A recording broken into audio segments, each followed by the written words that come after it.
श्री वल्लभाधीश की जय। श्री गुसाई जी परम दयाल की जय।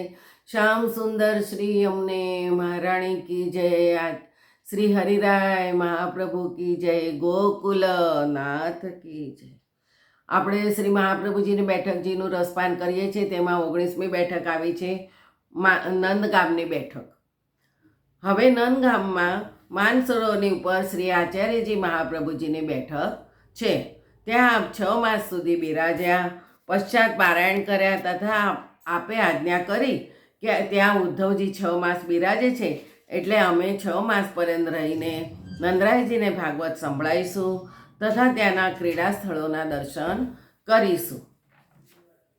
ત્યારે એક દિવસ શ્રી આચાર્યજી મહાપ્રભુજી પાન સરોવર ઉપર બેઠા હતા। તે સમયે એક મોગલ ઘોડાને પાણી પાવા માટે લાવ્યો। તે પાન સરોવર પર પાણી પાઈને ચાલ્યો। તે સમયે ઘોડાની પેટમાં દર્દ ઉપડ્યું। એનાથી તે ઘોડો જમીન પર પડવા લાગ્યો અને અંતમાં તે ઘોડો મરી ગયો। તે ઘોડો ચતુર્ભુજ સ્વરૂપ ધરીને વિમાનમાં બેસીને વૈકુંઠમાં ગયો। ત્યારે એનો સાત્વિક આવિર્ભાવ થયો। આ આચાર્યજીએ જોયું ત્યારે મસ્તક ધૂણાવ્યું। એનાથી વૈષ્ણવે પ્રાર્થના કરી, મહારાજ, ઘોડો મરેલો જોઈને આપે મસ્તક ધૂણાવે, એનું શું કારણ? ત્યારે આચાર્યજી મહાપ્રભુજીએ બધા વૈષ્ણવોને દિવ્ય દ્રષ્ટિ આપી। બધા વૈષ્ણવે કહ્યું કે તમે ઉપર જુઓ।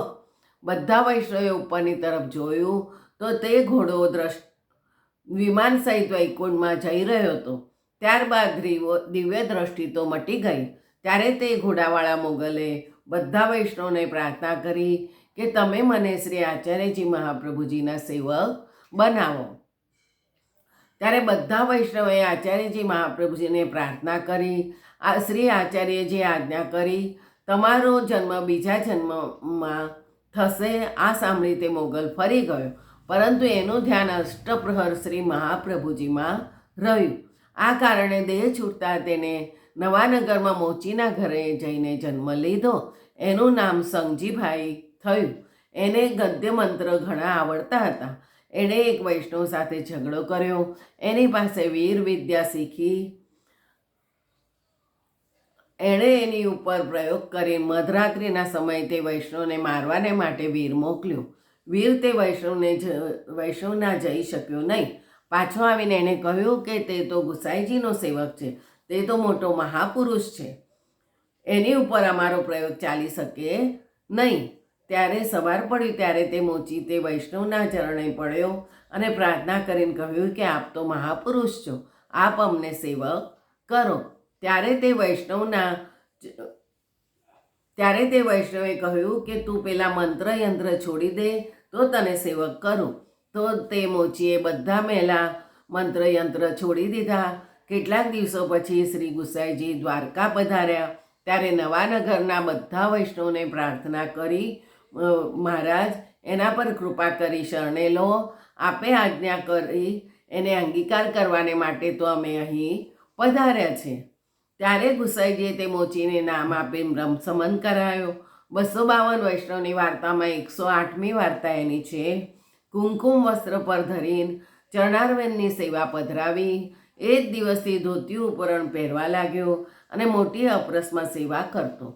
ત્યાંના સ્માર્ત બ્રાહ્મણ હતા, તે બધા એની ઈર્ષ્યા કરવા लाग्યા।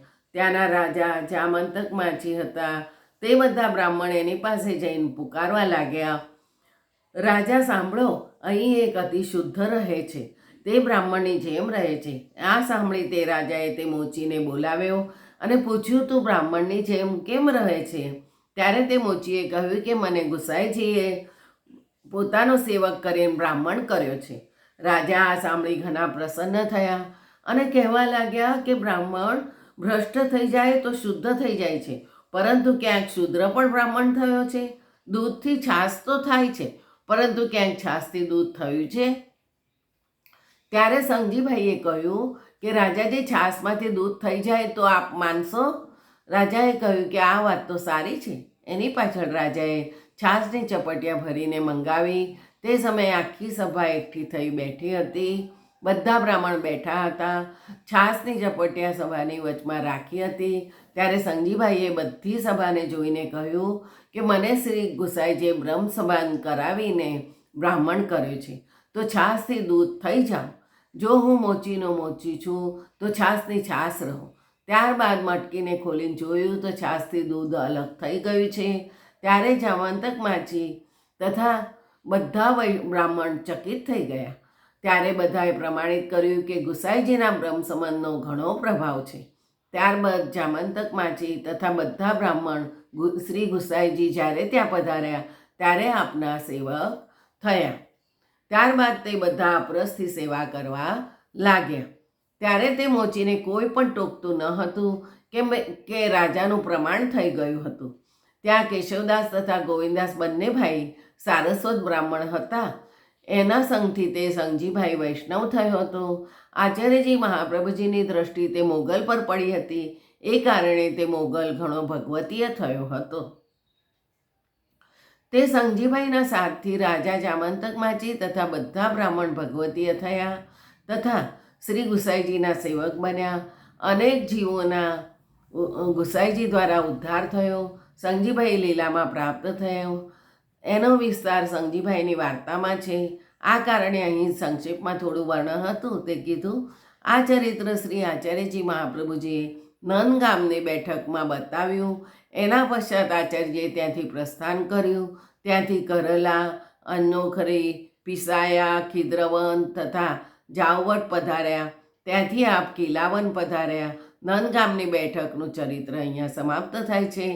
અને કરલા કુળના સ્થળ પર શ્રી મહાપ્રભુજીની બેઠક છે.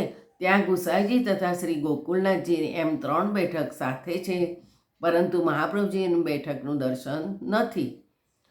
બેઠક 20મી કોકિલાવનની બેઠક તે આવતીકાલે જોઈશું. જય જય શ્રી ગોકુલેશ.